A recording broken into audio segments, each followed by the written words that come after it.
वीरम् अनंत वर्णार्दन संसावम् भोक्ष्यामि नियमसारम् केवली सुत केवली भणिदम् नमकर अनंत उत्कृष्ट दर्शन ज्ञानमय जिन वीर को कहो नियम सार सुकेवली श्रुत केवली पर कथित को।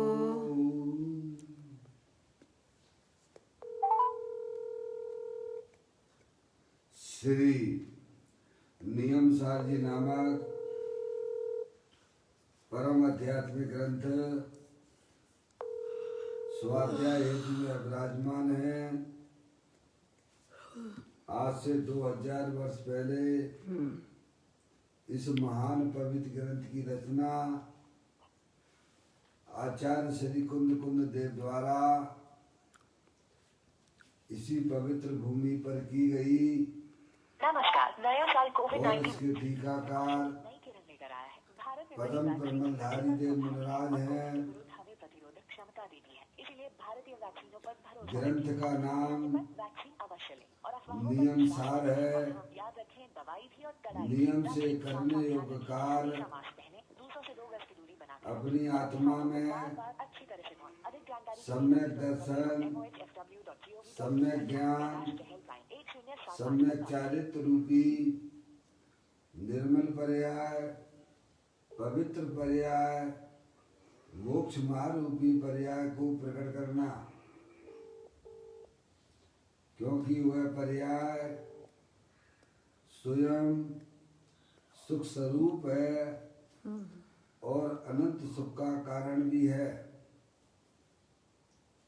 अनादि काल से हमारे आपके आत्मा में पर को अपना जानने वाली, पर को अपना मानने वाली, पर के साथ संबंध रखने वाली ऐसी मोराग देश रूपी मलिन पर्याय, अपवित्र रूप पर्याय प्रकट है,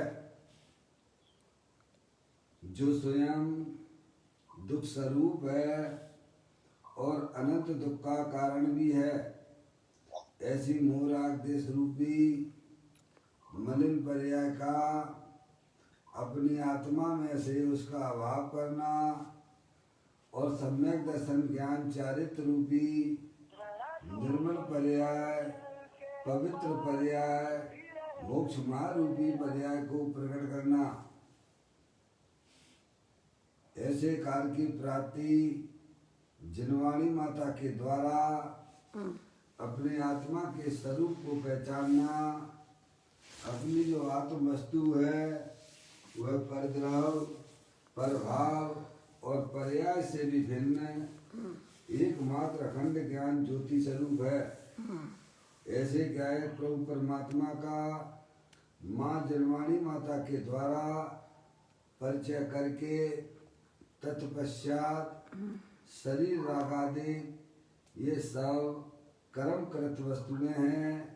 इनका हमारे आत्मा के साथ में किसी भी प्रकार का कोई संबंध नहीं है। इस प्रकार सम्यक भेद ज्ञान पूर्वक शरीर रागादिक का लक्ष्य छोड़ के अंदर में जो अखंड ज्ञान ज्योति स्वरूप भगवान आत्मा है उसमें ही अपनी वर्तमान पर्याय को स्थापित करते हुए उसी में ही लीन रहना, वही वास्तव में आत्मा का धर्म है। उसे ही अजंत परमात्मा ने धर्म कहा है। उसकी चर्चा आचार्य भगवंतों ने एक एक गाथा उसकी टीका और कलश के माध्यम से हमें अपने आत्मा के स्वरूप को यहाँ समझाया है। देखिएगा, यह परम आध्यात्मिक ग्रंथ श्री नियम सार जी का स्वाध्याय हम और आप सब कर रहे हैं। जिसका 6वां अध्याय यहाँ चल रहा है, निश्चय प्रत्याख्यान अधिकार। निश्चय प्रत्याख्यान किसे कहना?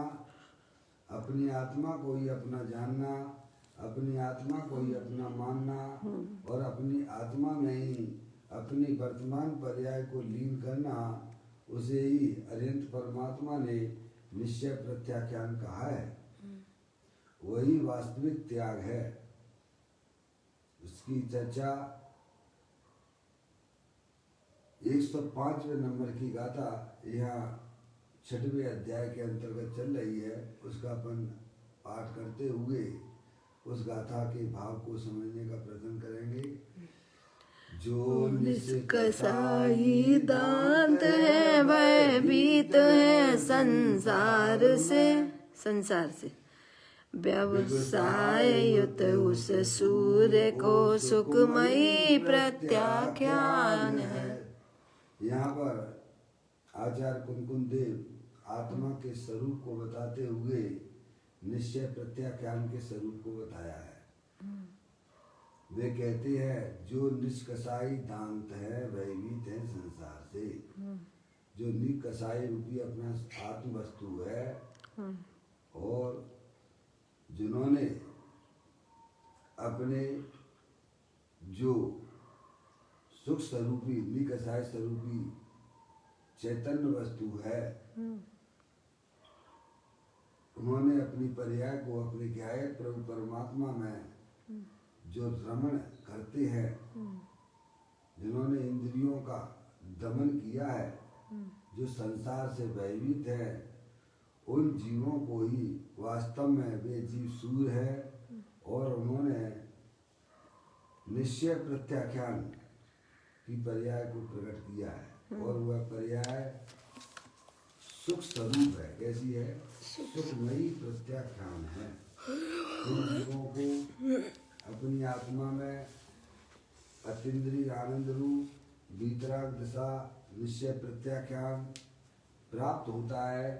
तो कहते हैं जिन्होंने पंच इंद्रिय के और उनके विषयों को दमन किया है, जो संसार से भयभीत है, जिन्हें संसार में चारों गतियों में दुख दिखाई दिया है, वे जीव उन दुखों से भयभीत होते हुए या अंदर जो अपना अखंड ज्ञान ज्योति स्वरूप भगवान आत्मा है, वे जीव उन अपने आत्मा का आश्रय लेते हुए उनकी पर्याय में निश्चय प्रत्याख्यान की उत्पत्ति होती है।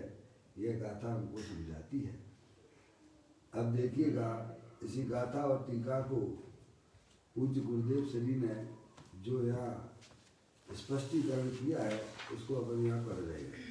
नियम सार प्रवचन है, तीसरा भाग है इसका। पेज नंबर 851 नंबर पे आप देखें, शुद्धता रहे व्यवहार प्रत्याख्यान तो कुदृष्टि मिथ्या दृष्टि पुरुषों को भी चारित्र के उदय के हेतुभूत द्रव कर्म भाव कर्म के क्षोभन द्वारा उचित कदाचित संभवित है। इनको शुद्धता रहे, जिन्होंने अपनी आत्मा में शुद्धता प्रकट नहीं की है, शुद्धता रहित है ना, शुद्धता रहित व्यवहार प्रत्याख्यान तो व्यवहार प्रत्याख्यान ही स्वभाव, समझ गए? व्यवहार प्रत्याख्यान यानी स्वभाव, शुद्धता रहित यानी वीतराग परिणति से रहित, शुद्धता रहित व्यवहार प्रत्याख्यान तो कुदृष्टि, जिन्हें अपनी आत्मा की दृष्टि नहीं है उसे कुदृष्टि कहते हैं। कुदृष्टि यानी मिथ्या दृष्टि पुरुषों को भी चारित्र मुँह के उदय से, क्या चारित्र मुँह के उदय से हेतुभूत द्रव कर्म भाव कर्म के क्षोभन द्वारा कुचित कदाचित संभवित है। अज्ञानी के भी पुण्य के भाव रूप प्रत्याख्यान का परिणाम होता है। समझे आप?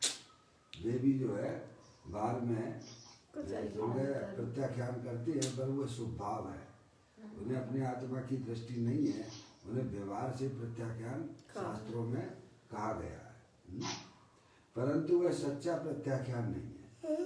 सच्चा प्रत्याख्यान तो वास्तव में वही जिनवर देव ने बताया है कि अपनी आत्मा को अपना जानना, अपनी आत्मा को अपना मानना और अपनी आत्मा में ही अपनी पर्याय को लीन करना, स्थिर करना, वही वास्तविक सच्चा प्रत्याख्यान ग्रंथों के अंदर कहा गया है।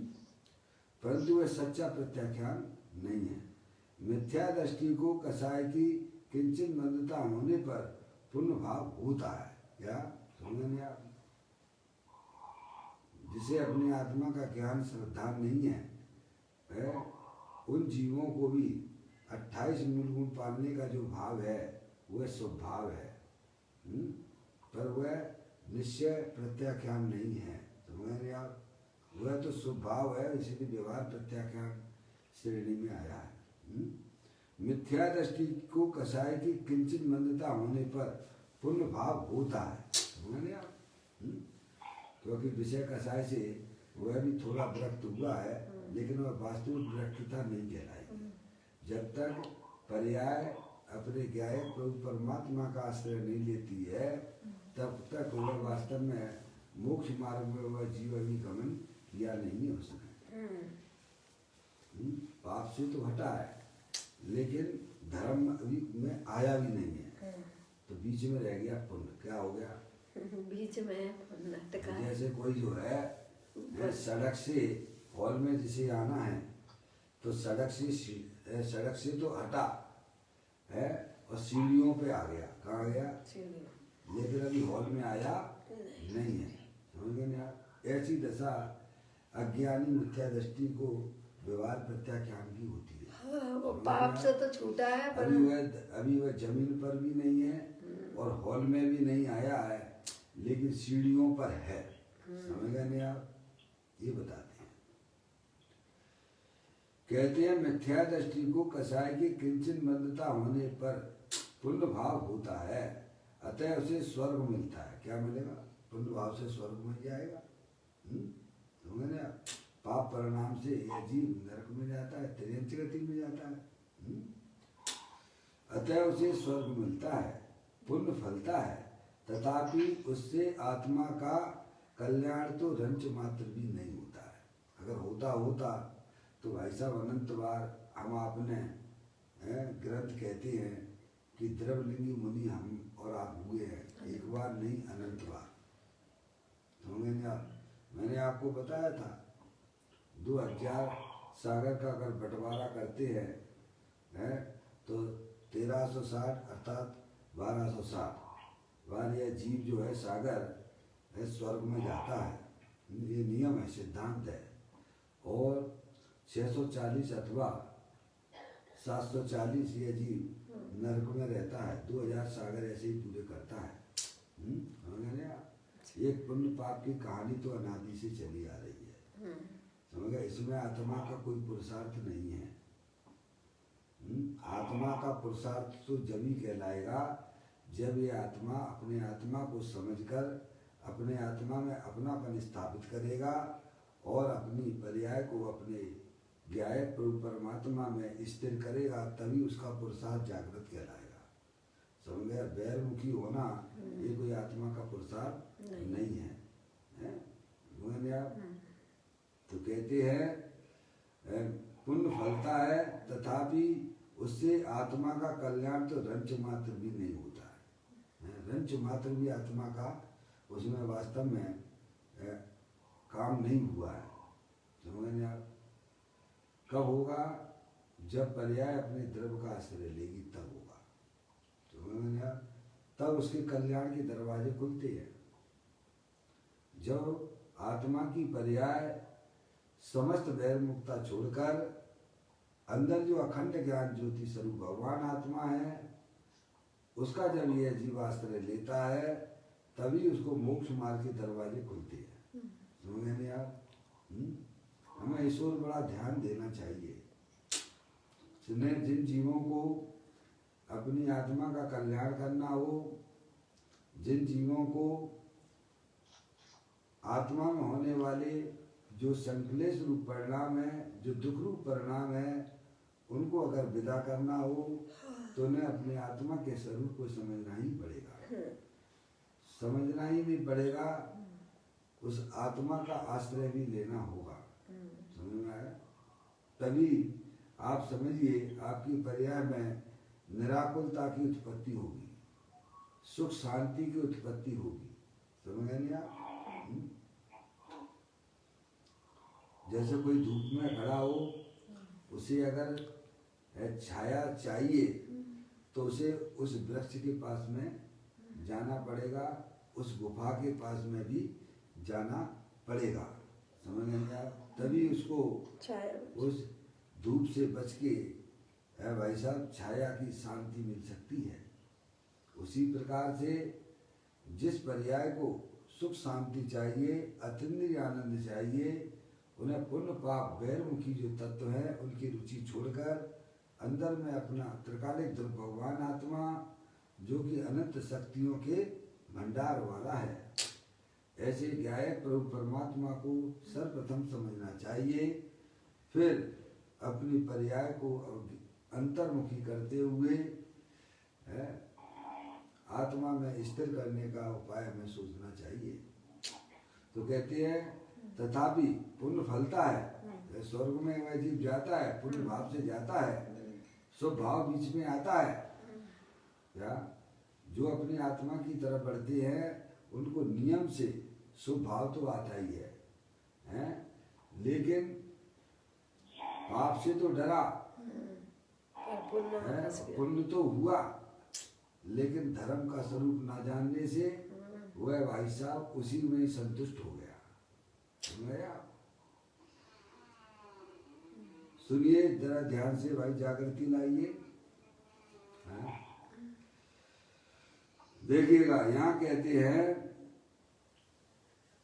उस अज्ञानी जीव को जिसको व्यवहार प्रत्याख्यान हुआ है उसकी पर्याय में शुभ भाव तो हुआ, उस शुभ भाव से वह जीव स्वर्ग में जाता है, पुण्य फलता है, फिर वहां पर जाके फिर भोगों में मस्त हो जाता है।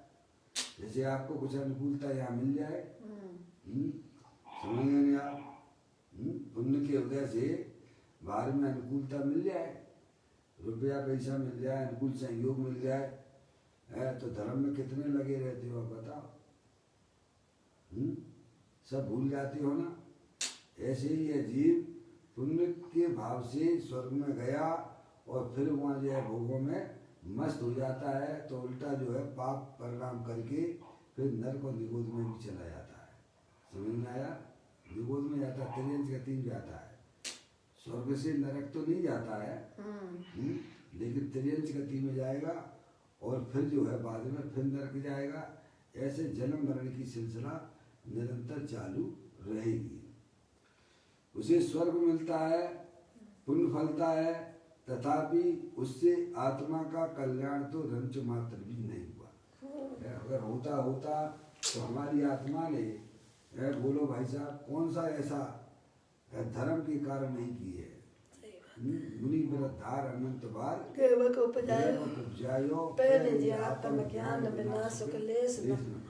आत्मा को पहचाने बिना, आत्मा को अपना माने बिना, आत्मा में अपनी परिणति को भाई साहब स्थिर किए बिना कोई भी जीवों को अपना आत्मिक आनंद नहीं मिल सकता है। ठीक है? रंच मात्र भी उसका कल्याण नहीं होता है। यह ज्ञान मूर्ति आत्मा स्वयं ही देह के रचकण से तथा रागादि विकार से रहित है। यह ज्ञान मूर्ति आत्मा यह कह के यह बताना चाहते हैं कि वर्तमान में आप अपने अंदर देखिएगा, चैतन्य स्वरूपी भगवान आत्मा तीनों काल विद्यमान वस्तु है। ये शरीर अनंत पुद्गल परमाणुओं का पिंड है और ये रागादिक परिणति शुभ अशुभ भाव ये क्षण भंगुर तत्व है, ये कोई स्थायी वस्तु नहीं है। इसीलिए ज्ञानी कहते हैं उनका लक्ष्य छोड़ दीजिए, उन्हें अपना मानना छोड़ दीजिएगा। वह वस्तु है ना वर्तमान में, उसको पहचानिए, उसका आश्रय लीजिएगा। तो यह ज्ञान मूर्ति आत्मा देह देवन में विराजमान है, ज्ञानेश्वर है, अनंत शक्तियों के भंडार वाला है। समझिए आप?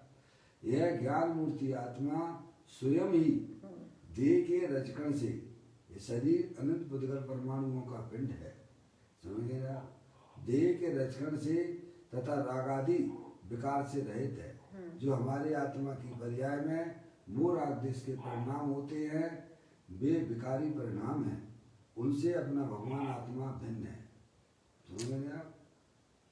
अपने आत्मा की प्राप्ति करना हो ताते जिनवर कथित तत्व अभ्यास करिए, संशय विभ्रम मोह त्याग आपो कर लीजिए। बस यही उपाय है।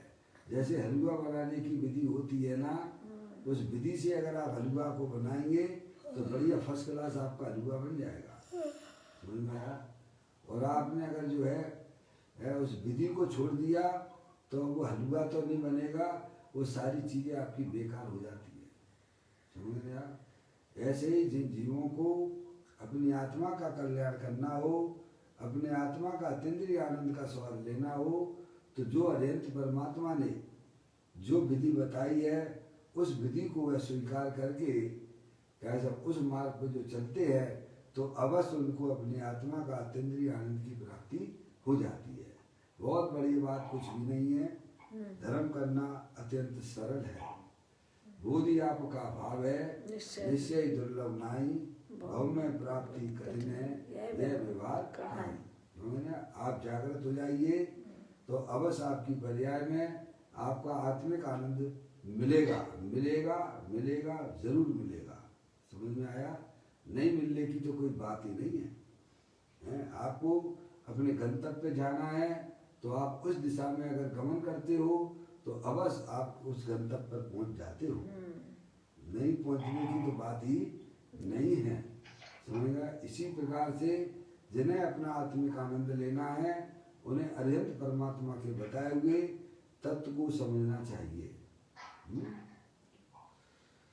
कहते हैं यह ज्ञान मूर्ति आत्मा स्वयं ही देह के रजकण से तथा रागादिक विकार से रहित है। इसका भान किए बिना सच्चा प्रत्याख्यान कैसे होगा, समझ गए ना। जिन्हें वास्तविक धर्म अपनी पर्याय में प्रकट करना है निश्चय प्रत्याख्यान रूपी, तो उन्हें अपनी आत्मा का ज्ञान अवश्य करना ही पड़ेगा। केवल मात्र ज्ञान से भी काम नहीं चलेगा, उसका आपको जो है आश्रय भी ज्ञायक प्रभु परमात्मा का लेना होगा। ये सब काम कौन करता है, पर्याय करते हैं, समझ में आया। इसका भान किए बिना सच्चा प्रत्याख्यान कैसे होगा। त्रिकाली स्वभाव में देह नहीं है, देह यानी शरीर नहीं है, समझ लिया। त्रिकाली स्वभाव अपना अमूर्ति प्रदेशों का पुंज, प्रसिद्ध ज्ञानादि गुणों का धारी, अनादि निधन वस्तु जो आत्म वस्तु है, उसमें ये शरीर तो मूर्तिक है, जड़ है, अनंत रजकणों का पिंड है, समझ। तो कहते हैं त्रिकाली स्वभाव में देह नहीं है, शरीर नहीं है, राग नहीं है, पुण्य पाप के परिणाम भी शुभाशुभ भाव भी नहीं है। ऐसी दृष्टि हुए बिना, ऐसा विश्वास किए बिना, ऐसी दृष्टि अंदर में आप देखेंगे तो आपको ऐसी चेतनेतर वस्तु शरीर रागादिक से भिन्न उसका आपको ज्ञान होगा, समझेंगे आप। कभी भी आत्म पर्याय ने अंतर्मुखी होकर कभी भी अपने आप को स्वीकार नहीं किया है, समझेंगे आप। तो कहते हैं ऐसी दृष्टि हुए बिना क्या कि मेरा भगवान आत्मा वर्तमान में शरीर से तो भिन्न है ही, पर अंदर में जो रागादिक परिणति, जो पुण्य पाप के परिणाम, क्षणिक परिणाम होते हैं, उनसे भी मेरा भगवान आत्मा भिन्न है। ऐसी दृष्टि किए बिना सच्चा प्रत्याख्यान हो ही नहीं सकता है, समझ गया। निश्चय प्रत्याख्यान किसे कहना, अपने आत्मा में लीन रहना, स्थिर रहना है। आप चलोगे तो किधर चलोगे, पहले उसका ज्ञान तो करो, समझ आप उसका श्रद्धान करोगे तभी तो चलो ना, बिना देखे ही चल रहे हैं अनादिकाल से, बिना निर्णय के समझ गाड़ी गए? चल बिना निर्णय पूर्वक ही हमारी गाड़ी चल रही है। तभी तो दुख समझ होता है। लिया? इसीलिए तो आत्मा का आनंद नहीं मिलता है। समझ गए आप? अज्ञानी को होने वाली मंद कसाय तो वास्तव में चारित्र्यों का उदय है। अज्ञानी जीवों को जो कसाय की मंदता होती है वह वास्तव में चारित्र्यों का उदय है। समझ गए ना? अज्ञानी को होने वाले मंद कसाय है। देखिए, दर्शन मोहिनी और चारित्र मोहिनी, मोहिनी के दो भेद किए हुए हैं। एक दर्शन मोहिनी होता है और एक चारित्र मोहिनी होता है। ठीक है? दर्शन मोहिनी में वह अपने आत्मा से बेभान रहता है। ये उसका काम है। अनादिकाल से अज्ञानी जीव सभी अपनी आत्मा से बेभान है। उनकी पर्याय में मिथ्यात्व रूपी परिणाम चल रहा है, क्योंकि शरीर को ही अपना माने हुए बैठे हैं। इसी का नाम दर्शन मोहिनी है। समझ गए आप? और चारित्र मोहिनी यानी राग द्वेष के परिणाम। समझ गए आप? दर्शन मोहिनी चला जाने के बाद ज्ञानी की पर्याय में भी चारित्र मोहिनी का उनकी कमजोरी के कारण से पर्याय में अभी पूर्ण रूप से वह अपनी आत्मा में नहीं रह पा रहा है। समझे? राग द्वेष के परिणाम किंचित रह जाते हैं, उन्हें भी चारित्र मोहिनी का उदय कहते हैं। समझेंगे आप? ज्ञानियों के भी होता है, पर अज्ञानी जीवों को तो अपनी आत्मा का भान भी नहीं है।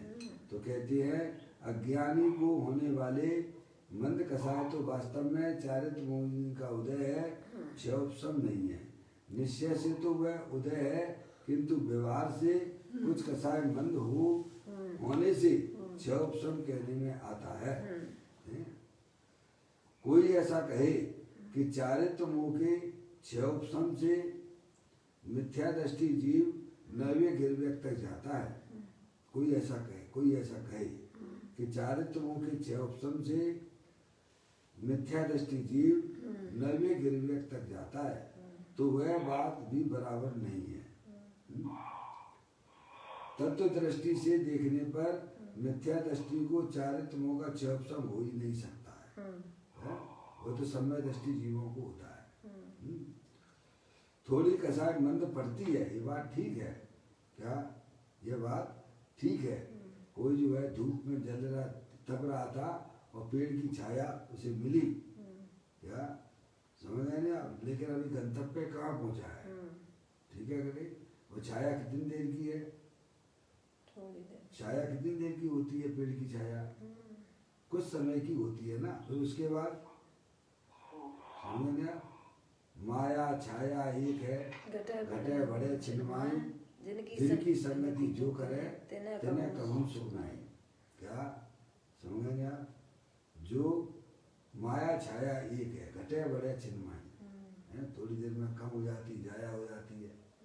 और इनकी संगति, इन्हें जो अपना जानते हैं मानते हैं, इनकी जिनकी रुचि है अंदर में माया, माया यानी कल्पना करते हैं और क्या, रुपया पैसा में सुख की कल्पना। इनको जो अपना मानते हैं, बिना कभी भी जिंदगी में उनकी पर्याय में अपने आत्मिक रूप की धर्म की प्राप्ति नहीं हो सकती है। समझेंगे आप? जो स्वभाव में भी धर्म मानते हैं उन जीवों को भी वास्तव में धर्म की प्राप्ति हो सकती नहीं है। वह तो छाया की तरह है। एक माया के पीछे है और एक जो है शुभ भाव से कल्याण मान रहे हैं। कोई देखिएगा, तत्व दृष्टि से देखने पर, वास्तविक तत्व दृष्टि यानी वास्तविक दृष्टि से देखने पर मिथ्या दृष्टि को चारित्र मोह का क्षयोपशम हो ही नहीं सकता। थोड़ी कसाय मंद पड़ती है, इसीलिए व्यवहार से क्षयोपशम कहा जाता है।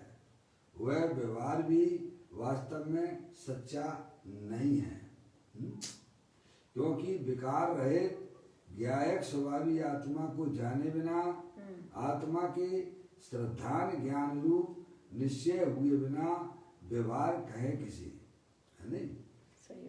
निश्चय अंतर निश्चय प्रकट बिना वह किसका निमित्त, किसका व्यवहार, किसका उपचार है। इसीलिए अज्ञानी जीवों के शुभ भाव को वास्तव में आगम में बाल व्रत और बाल तप की संज्ञा दी गई है।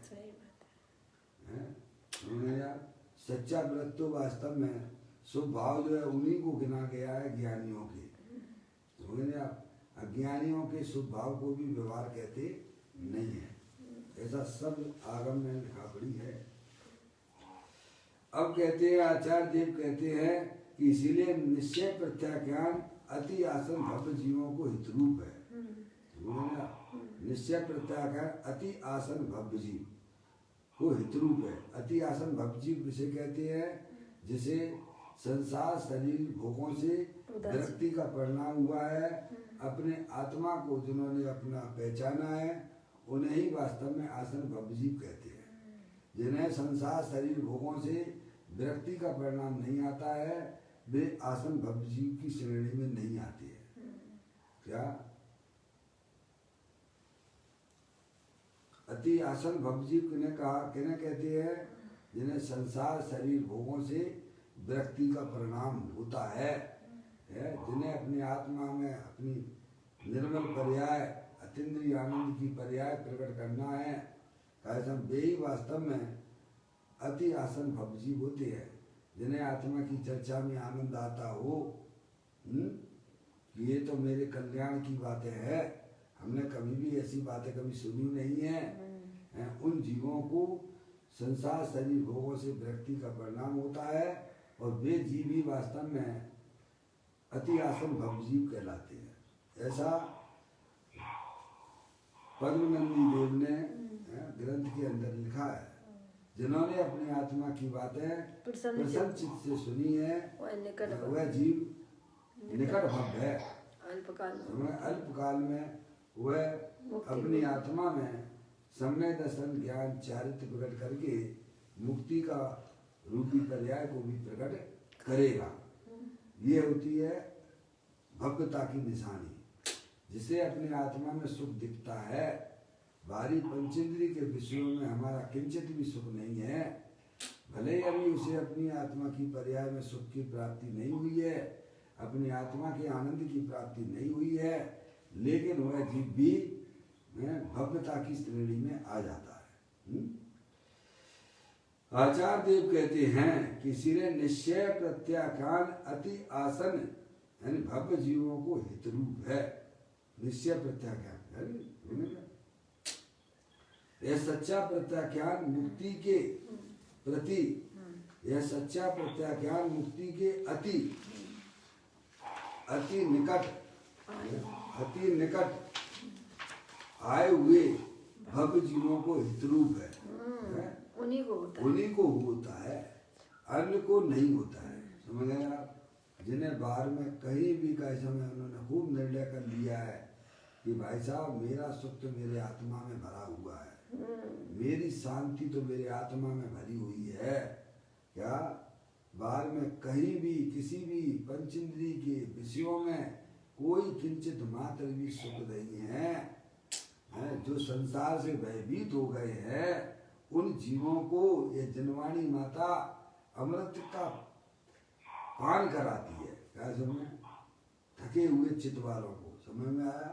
जिन्हें संसार शरीर भोगों में विरक्ति नहीं है, जिन्हें भी संसार भोगों में रस आ रहा है। भाई साहब हैप्पी बर्थडे मैरिज एनिवर्सरी समझ गया, इनमें ही जिन्हें रस आ रहा है ऐसा उनकी तो मन की हैप्पी बर्थडे और मैरिज एनिवर्सरी संसार में रोलोगे, इनकी हैप्पी बर्थडे मनाते हो हैं, खुशी होती है। क्या पागलपन जैसे काम है। समझ में आया? ये कोई बिमला आंटी का फोन आ रहा है, अभी तो तुम्हारे पास पूरे हो चुके हैं। बिमला आंटी का लगाया तो था मैंने, देखा कट गया वो लो, देखिएगा क्या कहते हैं। उन्हीं को होता है, किनको? आत्मा कल्याण किनका होता है? जो अपने आत्मा के स्वरूप को पहचानते हैं, उसमें अपनापन जिन्होंने स्थापित किया है, उन्हीं जीवों को वास्तव में निश्चय प्रत्याख्यान होता है, अन्य को नहीं। जो जीव मुक्ति के निकट नहीं आया यह उसकी स्वयं की भूल है। किसकी भूल है? संसार में यह जीव रुल रहा है तो किन के कारण से रुल रहा है? किन की गलती से रुल रहा है? स्वयं की गलती से रुल रहा है। संसार इसने अज्ञान दशा में बना के रखा हुआ है। समझ आप? और स्वयं ही समझदार होकर, समझे आप, समझदार होकर उस गलती को छोड़ देता है, तो मोक्ष मार्ग के दरवाजे खुल जाते हैं उसके लिए। यहाँ परद्रव का कोई भी दोष नहीं है। क्या ये आत्मा परद्रव के कारण से संसार में नहीं रुल रहा है, सही बात है। अपनी भूल से ही दुखी है। भूल सुधार ले तो सुखी हो जाए। भूल सुधार लेगा तो अभी सुखी हो जाएगा, क्योंकि सुख स्वरूपी वस्तु तो हर समय उपलब्ध है ना भाई, ऐसे आपको लाना थोड़ा हुआ है। सही बात है। और दूसरे का दोष देखते रहते हो 24 घंटा, इसके कारण से ऐसा होता है, मुझे टेंशन इसके कारण से है। क्या ये बच्चे हमारी एक बात नहीं सुनते हैं, समझ गए ना, 24 घंटा बस उन्हीं का दोष देखते रहते हो, समझ गए यार। वस्तु स्वरूप का विचार करोगे आप तो पर्याय में आपको जो है निराकुलता की उत्पत्ति हो जाएगी। दूसरे का दोष देखते रहोगे तो वो आपकी कभी भी, क्योंकि फल के कारण से हमारी आत्मा की पर्याय में आकुलता रूप परिणाम नहीं होते हैं। 9 कर्म के कारण से तो नहीं होते हैं, लेकिन हमारी आत्मा के साथ में 8 कर्मों का जो संयोग अनादि से चला रहा है, उसके कारण से भी हमारी आत्मा में आकुलता रूपी परिणाम नहीं होते हैं। तो कैसे होते हैं? अपनी भूल से है। भूल आपको भ्रमत्वाद हो गए, ऐसा लिया है पंडित दौलत राम जी ने। मोह महामद पियो, मोह महामद पियो पियो अनादि से भूल आपको भ्रमत्वाद। मौसी कौन कहता है कि तुम पर पदार्थों से प्रेम करो? अपना मान स्वयं ही करता है भाई साहब, और स्वयं ही समझदार हो जाता है। सत्य शास्त्रों का वह वास्तव में उनका ज्ञान करता है, सत्य शास्त्रों से हरिहर परमात्मा की बताए हुए आगमों का जब यह जीव सेवन करता है तो स्वयं ही अपनी गलती उसे समझ में आ जाती है और स्वयं ही वह गलती को छोड़ देता है। तो सुबह का भूला हुआ शाम को घर वापस आ गया, उसे वास्तव में भूला कहते नहीं है। ऐसा हमें समझना चाहिए। हमारी आत्मा की पर्याय में जो भी दुख रूपी पर्याय हो रही है वो स्वयं अपनी अज्ञानता से हो रही है। स्वयं अपनी गलती स्वयं आप स्वीकार कीजिएगा, समझ गए। इसमें दूसरे का कुछ भी नहीं है, हो गया। दूसरों की तरफ देख के हम अपनी पर्याय में कचरा इकट्ठा कर रहे हैं यार, जो कि आत्मा के लिए अहितकारी परिणाम है। अगर हमें अपनी आत्मा का कल्याण करना है तो हमें सोचना चाहिए, विचार करना चाहिए कि यह बात ठीक है या नहीं। तो कहते हैं उन्हीं को होता है निश्चय प्रत्याज्ञान, भव्य जीवों को होता है, अन्य को नहीं। जो जीव मुक्ति के निकट नहीं आया है यह उसकी स्वयं की भूल है, विपरीतता है, परंतु किसी संयोग या कर्म ने उसे रोका हो ऐसा नहीं है। यही बात पूज्य गुरुदेव जी ने कहा। आप पूरे ग्रंथ पढ़ के देख लीजिएगा कि आत्मा में जो भी रागादिक परिणतियां होती हैं वह परद्रव के कारण से नहीं होती हैं और ना ही कर्मों के कारण से होती है। मौसी यहाँ तक आपको आना ही पड़ेगा, सही बात है। समझ गए आप। द्वादश सांग को पूरा पढ़ लीजिएगा। कर्म के कारण से हमारी आत्मा में रागादिक परिणतियां नहीं होती हैं पापा। ये बात सुनने को बहुत कम मिलेगी। आप व्यवहार की चर्चाएं तो बहुत होती हैं, लेकिन हम उनको ऐसा ही मानकर कि भाई साहब आपसे पूछा जावे कि आप दुखी क्यों हो तो क्या जवाब दोगे आप?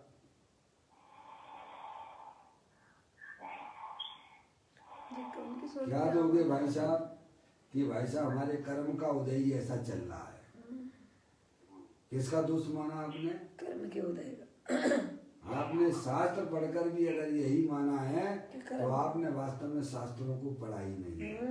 अपनी गलती को नहीं समझे। वहाँ जो कर्म को बताया गया है वह तो कर्मों का ज्ञान कराने के लिए किया गया था, है कि कर्म की सत्ता भी हमारे आत्मा के साथ में अनादिकाल से है, और हमने क्या मान लिया? कर्म के कारण से मान लिया। यही तो मोटी भूल हो गई ना मौसी।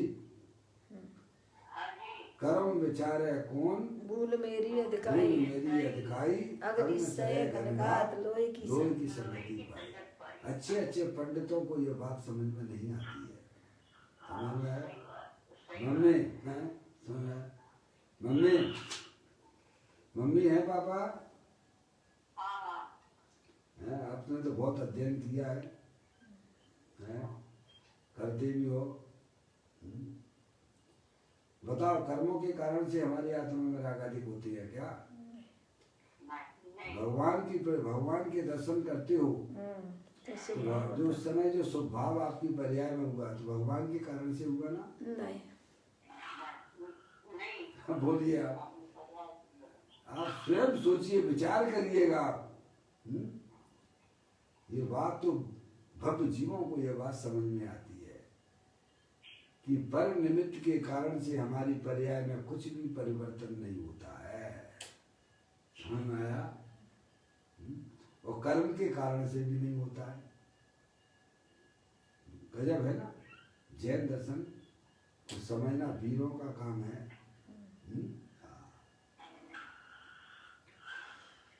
कहते हैं किसी संयोग या कर्म ने उसे रोका हो, ऐसा नहीं है। आत्मा ज्ञान स्वभावी है, वह पर के कर्तापन से रहित है। क्या? पर के कर्तापन से रहित है। पुण्य पाप आदि विकारी भाव रहित केवल सच्चिदानंद मूर्ति है। कैसा है?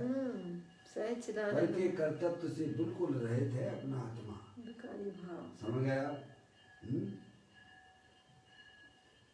आत्मा ज्ञान स्वभावी है, वह पर के कर्तापने से रहित है। पुण्य पाप आदि विकारी भाव रहित केवल सच्चिदानंद ज्ञान मूर्ति है। समझ गए आप? अंदर में देखिएगा अपनी भगवान आत्मा को, ज्ञानानंद मूर्ति मिलेगा। मैं तो आपको कहता हूँ, बहुत कहता हूँ, वो फोटो वाले हुए मूर्ति फोटो है ना, उसमें मम्मी आपको भी मैंने कहा था जब मिलने गया था, आप जाइए वहाँ पर, पेज नंबर 2 है, कौन सा है मंदिर है ना, पेज नंबर 2 में वो है जो मंदिर है ना, वहाँ पर जो है अपनी तिजोरी के ऊपर वह फोटो रखा हुआ है। उस फोटो में पापा जाते हो पेज नंबर 2 में कि नहीं मंदिर में? कोई बात नहीं, कभी जाना दर्शन करने के लिए है तो वहाँ पर एक फ्रेम में फोटो मिलेगी आपको, फूल पत्तियाँ दिखाएंगे। हाँ, उसमें जो है आज ही चले जाना, देखे आना जाके है? और फूल पत्तियाँ उसमें, उस फ्रेम में फूल पत्तियाँ आप दूर से देखोगे तो फूल पत्तियाँ दिखाई देंगी। ये या फोटो किसने लगा दिया, किसका फोटो है ये? तो फूल पत्तियाँ दिखाई देंगी। जब उसे आप जो है गहराई से बारीकता से देखते हैं तो आपको उसमें आचार्य परमेष्ठी की फोटो मिलेगी।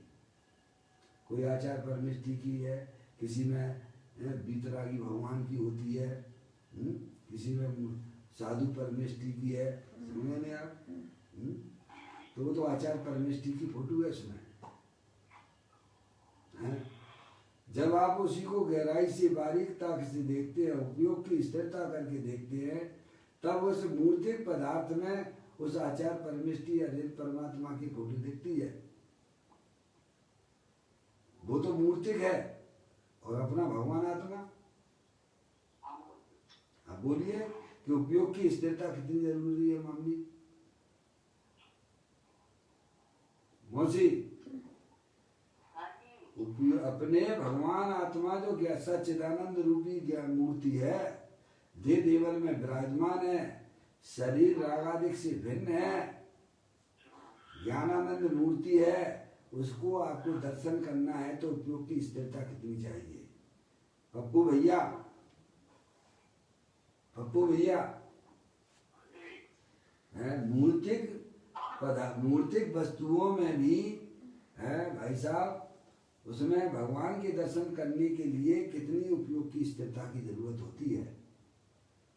थोड़ा विचार कीजिएगा।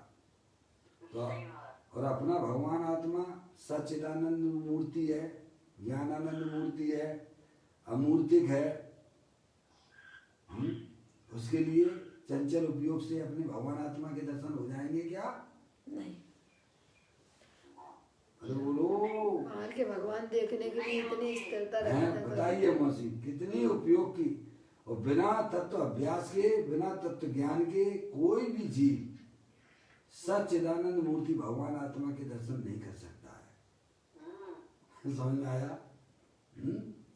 चाहे कितना भी शास्त्र का अभ्यास किया हो जिंदगी में, अन्य की बातें तो छोड़ दीजिएगा। समझ में आया? कितना भी शास्त्रों का अभ्यास किया हो, लेकिन अंतर्मुखी उपयोग के द्वारा अपने गायक प्रभु परमात्मा का अभ्यास नहीं करते हो, वह जीव भी अपनी आत्मा का अवलोकन नहीं कर सकता है। सही बात। क्या समझ में आया? ज्ञान अभ्यास करे मन माही ताके मोह महात्म नहीं। ज्ञान का अभ्यास करने वाला को है, तत्व का अभ्यास कीजिए, बारंबार बारंबार बारंबार बारंबार। ये रागादिक परिणतियाँ, ये भाई साहब सब परिलक्षी रूपी परिणाम है, जिनका हमारे आत्मा के साथ में किसी भी प्रकार का कोई संबंध नहीं है। ऐसा अंतर्मुखी उपयोग के द्वारा अपने गायक प्रभु परमात्मा का आश्रय लेना भैया। सही बात है। आश्रय लेने वाली पर्याय होती है। आश्रय लेने वाली चीज। कहते हैं आत्मा ज्ञान स्वभावी है। कैसा है? स्थायी वस्तु है मौसी, स्थायी वस्तु है, कहीं ना आता है ना जाता है, और कभी जाएगा भी नहीं, और कहीं से आपको लाना भी नहीं है। क्या? कहीं से लाना भी नहीं है, सुन गए ना आप? और ना कहीं आता है ना कहीं जाता है। ऐसा टंकोत कीड़ की भांत दे देवन में विराजमान है, शरीर रागादिक से भिन्न अखंड ज्ञान ज्योति स्वरूप है। उसके आपको दर्शन करने की इच्छा होना चाहिए। जैसे बारी पर परमात्मा के मंदिर में दर्शन करने के लिए हमारा मन प्रसन्न चित्त से जाते हो आप, तो उससे अधिक अपने गायक प्रभु परमात्मा की प्रसन्नता होना चाहिए। समझ में आया? तो उस भगवान के पास में पहुंच पाओगे आप। कठिन कुछ भी नहीं है। आप मन में ठान लीजिए, मुझे तो इस पर्याय में अपनी आत्मा का कल्याण करना है, मुझे तो आत्मिक सुख चाहिए, मुझे बाहरी सुख बिल्कुल भी नहीं चाहिए। देखो आपका भगवान आत्मा आपकी पर्याय में प्राप्त होता है कि नहीं होता है? पापा सुख शांति चाहिए कि नहीं चाहिए? कहाँ मिलेगी? टीवी में, बढ़िया बढ़िया व्यंजनों में चाहिए तो सबको, पर प्रयत्न वही करते हैं क्या? जिन्हें वास्तव में अपने आत्मा का कल्याण करना होता है। जे त्रिवन में जीव अनंत, सुख चाहे दुख भयवंत, ताते दुखारी सुख कहे सीख गुरु करुणा। कहते हैं आत्मा ज्ञान स्वभावी है, वह पर के कर्तापनि से रहित है। पुण्य पाप आदि विकारी भाव रहित केवल सच्चिदानंद मूर्ति है। इस प्रकार जिसने पुरुषार्थ से निर्णय किया, सबसे पहले क्या? ये तो निर्णय की तो बहुत जरूरत है मौसी। आपको निर्णय है आपकी ज्ञान की पर्याय में कि आपका घर कहाँ पर है दिल्ली में, तो आप अपने घर पर पहुंच जाओगे कि नहीं पहुंच जाओगे? निर्णय है ना, और निर्णय नहीं हो तो भटकेंगे। समझ? ऐसे ही ज्ञानी जीवों को निर्णय हुआ करता है कि मेरा ये भगवान आत्मा सदा काल शरीर रागादिक से भिन्न है, ज्ञानानंद मूर्ति है, तो उन्हें अपनी आत्मा के पास जाने में कोई कठिनाई होती नहीं है। जिन्हें निर्णय नहीं है वे ऐसे ही घूम रहे, 4 गति 84 लाख योनियों में परिभ्रमण कर रहे हैं। क्या जिनका निर्णय पक्का है कैसे वे आत्मा का लाभ ले लेती हैं, वे अपने घर पहुंच जाते हैं। और जिन्हें निर्णय नहीं है वैसे ही भटकते रहेंगे। कब तक भटकेंगे? रहना तो पड़ेगा आपको, अनंत काल रहना पड़ेगा। आप चेतने से भगवान आत्मा कभी जड़ हो सकते नहीं हो सकते नहीं तो क्या? मान लो तो इसी लोकाकाश में आपको रहना पड़ेगा, आत्मा बन के ही रहना पड़ेगा। तो क्यों ना समझदारी का परिचय दो। बेवकूफ बन के रहना है कि समझदार बन के रहना है? पापा समझदार बन के रहोगे तो अभी आनंद की धाराएं चालू हो जाएंगी। और बेवकूफ तो अनादिकाल से बने ही हुआ, निगोद में रहना पड़ेगा। रहना तो पड़ेगा, या तो निगोद में रहना पड़ेगा या सिद्ध परमात्मा बन के रहना पड़ेगा। अगर पर्याय में निर्णय नहीं है हमारे आत्मा के बारे में तो भाई साहब निगोद में ही रहना पड़ेगा, अनंत दुख उठाना पड़ेंगे। और अगर आपने निर्णय कर लिया कि भाई साहब मैं तो चेतनेश्वर भगवान आत्मा हूँ, सच्चिदानंद प्रभु हूँ, स्थायी वस्तु हूँ, ये शरीर रागादिक तो ये कर्मकृत वस्तु है, जन्मंगुर तत्व है, ये कोई स्थायी वस्तु तो है नहीं है भाई साहब। तो पर्याय स्वयं समझदार हो जाती है, अपने ज्ञाय परमात्मा का आश्रय ले लेती है। और क्या है, क्या संसार और क्या मुक्ति है, सारा खेल परिणाम है। समझिएगा। बहुत जैन दर्शन इतना सरल है, इसकी सरलता का समय शब्दों में कहा जावे क्या बखान करें उसको। लेकिन हमने प्रतिपादन शैली हमारी ऐसी हो गई है कि अज्ञानी जीवों को समझ में नहीं आ पाता है। सरल शैली है, सरल शैली होना चाहिए। समझ गए आप? लोगों को बिल्कुल ऐसा लगना चाहिए, इसमें कोई कठिनाई नहीं है। आप निर्णय कीजिएगा, ऐसे नहीं कि भगवान ने कहा है तो वैसा आप ठीक है, ऐसा ऐसा ऐसी ऐसी ऐसी आज्ञा वाले कभी भी अपनी आत्मा कल्याण नहीं कर सकते हैं। परीक्षा प्रदान मौसी भगवान की आज्ञा में आइए पर उसकी परीक्षा भी कीजिए, उसी का नाम निर्णय कहलाता है। जो भगवान की आज्ञा में ही नहीं आते उनकी तो दिल्ली बहुत दूर है। आज्ञा में भी आए लेकिन आपने निर्णय नहीं किया तो अभी आपको अपनी आत्मा मिलने वाली नहीं है। कहते हैं, अब देखिए आप, इस प्रकार जिसने पुरुषार्थ से निर्णय किया, कैसे किया? पुरुषार्थ से, यही पुरुषार्थ से निर्णय है। वस्तु स्वरूप का अपनी ज्ञान में व्यवस्थित हो जाना, मम्मी, वस्तु स्वरूप का यथार्थ ज्ञान हो जाना, यही वास्तव में आत्मा का पुरुषार्थ है, यही सच्चा ज्ञान है। धनकन कंचन राज सुख सबई सुलभ कर जाए। आगे क्या लिखते हैं? दुर्लभ है संसार में, ये क्या था?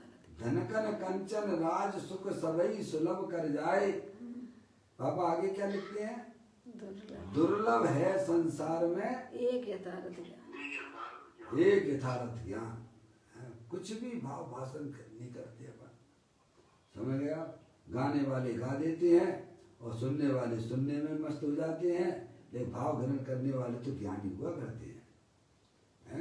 जैसे कोई संगीत बजता हो, उसे संगीत का ज्ञान नहीं हो तो भाई साहब उस भाव को भी नहीं समझता है, समझ गए आप?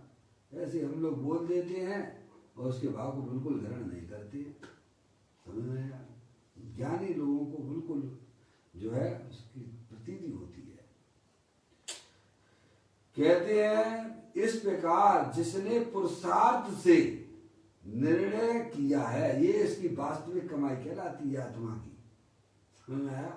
सच्चा ज्ञान करना, वस्तु स्वरूप का ज्ञान करना, यह जीव का वास्तविक पुरुषार्थ है, यह वास्तविक कमाई है उसकी। पापा ऐसी कमाई कभी नहीं की जिंदगी में। सही बात है, एक बार कर अनंत काल हो गया है, वही रगड़ पट्टी कर रहा है, वही रगड़ पट्टी कर रहा है। अनंत काल हो गया है, कभी हमने मत्सुत ज्ञान की पर्याय में निर्णय ही नहीं किया है। कहते हैं, इस प्रकार जिसने पुरुषार्थ से निर्णय किया है वह जीव आसन भव्य है उसे ही यह सच्चा प्रत्याख्यान होता है, अज्ञानियों को नहीं है। समझ आने? मत ज्ञान की पर्याय में केवल ज्ञान का निर्णय आ जाता है। क्या आ जाता है मम्मी मौसी? केवल ज्ञान का मत ज्ञान की पर्याय में केवल ज्ञान का निर्णय आ जाता है। सही बात है। कौन सा अपने पास में कौन सा ज्ञान है वर्तमान में? मति शुद्ध ज्ञान। बता बोलो। अनंत सिद्ध परमात्माओं को ज्ञानी जीव अपनी आत्मा नीचे बुला लेता है। सही बात है। ज्ञान में हालांकि सिद्ध परमात्मा नीचे नहीं आते हैं, पर वह अपने ज्ञान की पथ ज्ञान शुद्ध ज्ञान की निर्णय में उन अनंत सिद्धों को अपने यहाँ नीचे बुला लेता है। यानी उसके मत शुद्ध ज्ञान की पर्याय इतनी ताकत वाली है वो मत शुद्ध ज्ञान की पर्याय, जिसे हम कहाँ लगा रहे हैं? सही बात है। भोग में लगाना है, संसार से बोलो। बर्बाद कर रहा है। दूसरे की बातों से निर्णय करने में हमें क्या मिलने वाला है भाई? मत ज्ञान की पर्याय में केवल ज्ञान का निर्णय आ जाता है कि भगवान जो कितने अनंत सुखी हैं। समझ नहीं आप? उनके पास में भी पर्याय है, पर्याय मेरे पास में भी है। ऐसा द्रव्य उनके पास में भी है, वैसा ही द्रव्य मेरे पास में भी है। ऐसा ज्ञानियों को निर्णय हो जाता है। जो अनंत भगवान को द्रव्य से गुण से पर्याय से जानता है वह अपनी आत्मा को जानता है और उसका मोह भाई साहब विलय को प्राप्त हो जाता है। ये करो ना भाई, ये काम क्यों नहीं दिखता है? मत ज्ञान की पर्याय में केवल ज्ञान का निर्णय आ जाता है। मत ज्ञान पर्याय का जो निर्मल अंश है वह पूर्ण निर्मलता का एक अंश है। पर्याय में जो भाई साहब रत्नात्रय रूपी पर्याय प्रकट हुई है, सम्यक दर्शन ज्ञान चारित्र रूपी निर्मल पर्याय जो प्रकट हुई है वह किसमें से आई है? अपना भगवान आत्मा निर्मलानंद 24 घंटा विराजमान है, उसमें से आई है। ये तेल निकला है तो किसमें से निकला है? तिली में से तेल निकला। अगर तिली में तेल ना होता तो पापा मार्केट में तेल नहीं, तेल आपको मिल सकता नहीं है। समझ में आया? ऐसे ही ज्ञानी जीवों की पर्याय में जो अतीन्द्रिय आनंद की प्राप्ति हुई है वो किसमें से आई है? अपने ज्ञाय प्रभु परमात्मा का आश्रय लेने से आई है। कहते हैं मत ज्ञान पर्याय का जो निर्मल अंश है वह पूर्ण निर्मलता का एक अंश है। पूर्णता की प्राप्ति बिना उसके अंश का यथार्थ निर्णय नहीं हो सकता है। पूर्णता की प्रतीति बिना, समझे आप? पर्याय में ओ मैं तो सिद्ध की सामर्थ्य वाला भगवान आत्मा हूँ, परिपूर्ण हूँ, मैं द्रव्य से पूरा गुण से पूरा, ऐसी प्रतीति के बिना जीव को कभी भी पर्याय में समय दर्शन ज्ञान चारित्र रूपी निर्मल पर्याय की उत्पत्ति नहीं हो सकती है। पर्याय में द्रव्य की प्रतीति होती है पर पर्याय में द्रव्य आता नहीं है। ऐसा अपना चेतनेश्वर भगवान आत्मा है भाई साहब। जैसे लड़की दुबली पतली हो ना, किसी विश्व के पहलवान के साथ उसकी शादी हो जाती है ना, तो उसकी पर्याय में कैसी रहती महिला, कैसी रहती है? अकड़ के चलती है वो दुबली पतली। बोलो चलती है कि नहीं चलती है? उसकी श्रद्धा में कौन बस रहा है? उसका पावरफुल पति, उसका पति बसता है। उसके ज्ञान में कौन बस रहा है? उसका पति बसता है। समझ गए? लेकिन उसमें महिला के अंदर क्या हुआ? पति चला गया क्या? नहीं, पति तो भिन्न नहीं रहता है ना, पर उसकी श्रद्धा और ज्ञान और आचरण में भी उसका पति बसता है। ऐसे ही पर्याय में श्रद्धा की पर्याय में, ज्ञान की पर्याय में और चारित्र की पर्याय में ज्ञानियों को अनंत सामर्थ्य वाला भगवान आत्मा बसता है, पर वह पर्याय में द्रव्य आता नहीं है। मम्मी क्या गजब बात है। चेतनेश्वर वस्तु है। द्रव्य पर्याय का ज्ञान के बिना ये आत्मा अनंत दुखी हो रहा है भाई। सही सुखी होना हो उन्हें अपनी आत्मा के धर्म को पहचानो और उसकी प्रति समय होने वाली पर्याय का क्या स्वरूप है। जे स्वरूप समझे बिना पावे दुख अनंत समझाऊं ते पद नमो श्री सद्गुरु भगवंत। देखिए आप कहते हैं मत ज्ञान की पर्याय में केवल ज्ञान का निर्णय आ जाता है। मत ज्ञान पर्याय का जो निर्मल अंश है वह पूर्ण निर्मलता का एक अंश है। जो प्रति आपको मत्सुद ज्ञान की पर्याय दिख रही है किसमें से आ रही है पापा? आपके कमरे में जो लाइट जल रही है वो लाइट किसमें से आती है? अरे बोलो। बस इतना सा पप्पू जैन धर्म है। ये बात हमें समझ में आना चाहिए। ये मत्सुद ज्ञान का जो अंश जो पर्याय में प्रकट है, चाहे भले निगोदिया की पर्याय में भी क्यों ना हो, पर अंदर ज्ञान का भंडार पड़ा हुआ है, अनंत शक्तियों का भंडार। यह प्रभु परमात्मा दे देवन में विराजमान है भैया।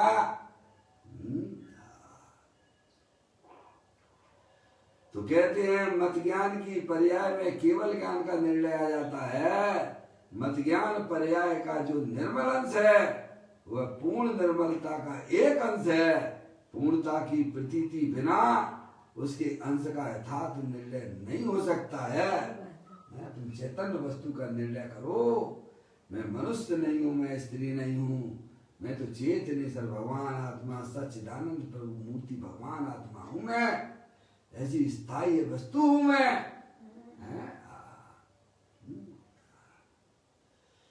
राग और मन के अवलंबन रहित जो मत ज्ञान का अंश है उसमें पूर्ण केवल ज्ञान का प्रत्यक्षपना निश्चित हो जाता है। क्या?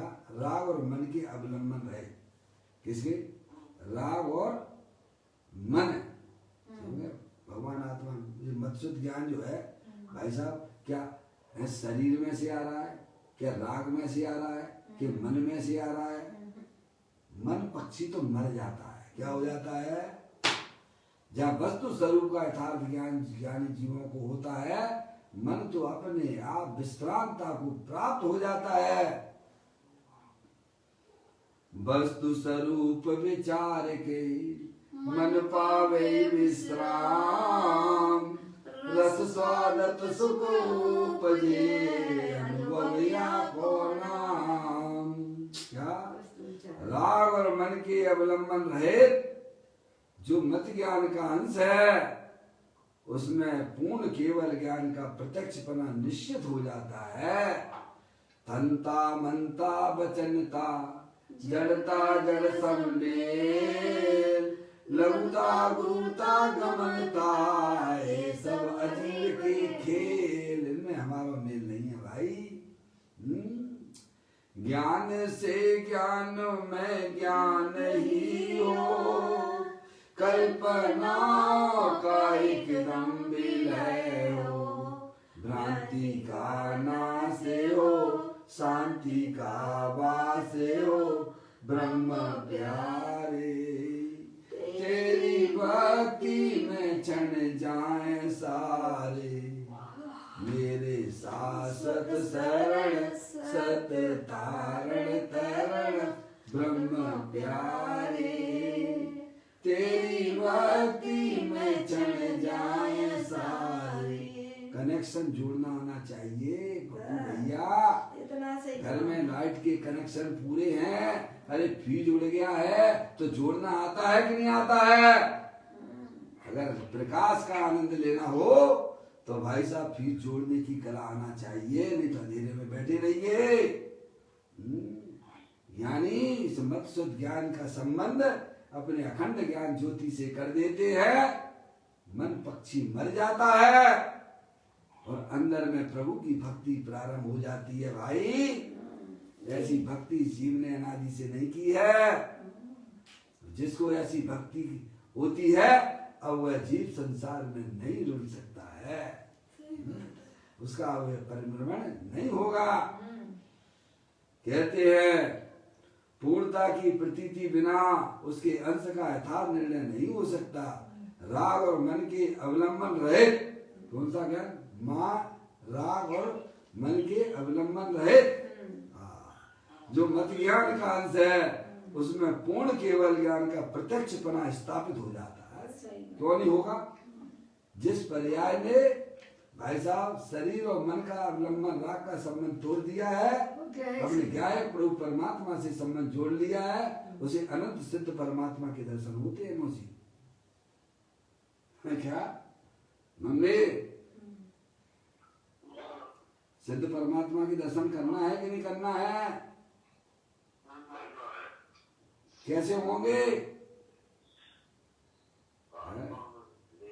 शरीर राग आदि की रुचि छोड़ दीजिए भाई साहब, है मन का भी का समय अवलंबन छूट जाता है, ज्ञान का संबंध ज्ञान से जुड़ गया तो समझ लीजिए अनंत सिद्ध परमात्मा के दर्शन हो जाएंगे। अरे दर्शन ही नहीं होंगे, जैसा सिद्ध परमात्मा की पर्याय में आनंद चल रहा है ना, वैसा ही भाई साहब, वैसा ही क्वांटिटी में अंतर है पर क्वालिटी वैसी ही मिलेगी आपको। समझ में आया? ऐसी भक्ति करते हैं ज्ञानी जी। कहते हैं राग और मन के अवलंबन रहित जो मत ज्ञान का अंश है, उसमें पूर्ण केवल ज्ञान का प्रत्यक्ष बना निश्चित हो जाता है। समझे आप? यदि पूर्ण प्रत्यक्ष बने का निर्णय मत ज्ञान ना करे तो वह अंश भी सच्चा नहीं है। सच्चा ज्ञान जब भी कहलाता है। ऐसा भी पांडे जी साहब ने, राजमल जी पांडे साहब ने कलश टीका में यह बात लिखी है। बहुत शास्त्रों को जानता है, शास्त्र के द्वारा का समय 6 द्रव्यों को भी जानता है, तो संसारी जीवों को भी जानता है, लेकिन उसमें ना तो ज्ञान है और ना आनंद है। तो अपनी आत्मा को जानता है, जानवर हारे को जानता है, उसमें ज्ञान भी है और आनंद भी है। समझे नहीं आप? यहाँ भी यही कहती है, यदि पूर्ण प्रत्यक्ष पने का निर्णय मत ज्ञान में ना करे तो वह अंश भी सच्चा नहीं है। द्रव का स्वभाव पूर्णता को जानने का है। क्या है? द्रव का स्वभाव पूर्णता को जानने का है। उस द्रव के सन्मुख होकर मत ज्ञान ने जब उसका निर्णय किया तो उसमें केवल ज्ञान का निर्णय भी निसंकपने बरतता है। इसी प्रकार ज्ञानियों को कोई शंका नहीं होती है। उन्होंने यह बात श्री जय धबला शास्त्र में बहुत सरस रीति से आई है। देखो इस पंचम काल में संतों ने केवल ज्ञान का डंका पीटा है। क्या किया है? समझने आप? क्या गजब डंका पीट दिया है। समझने आप? भगवान को नीचे उतार दिया है। समझने सबको भगवान आत्मा दिखा दिया है। समझने आप? ऐसी कोई संतों ने, मुनराजों ने, साधु संतों ने है भाई साहब केवल ज्ञान का डंका पीटा है। उन्होंने आपको साक्षात भगवान का अनुभव करवा दिया है। तो भगवान आत्मा स्वयं साक्षात भगवान ही है। इसकी चर्चा हम अपना आगे पढ़ेंगे। अभी यहाँ पर समय हो गया। निज निधि निज में बताई, ये अनंत अनंत उपकार है, उसके लिए जिन वाणी माँ को वंदना सतबार है, वंदना सतबार है। 9 बार नमोकार मंत्र।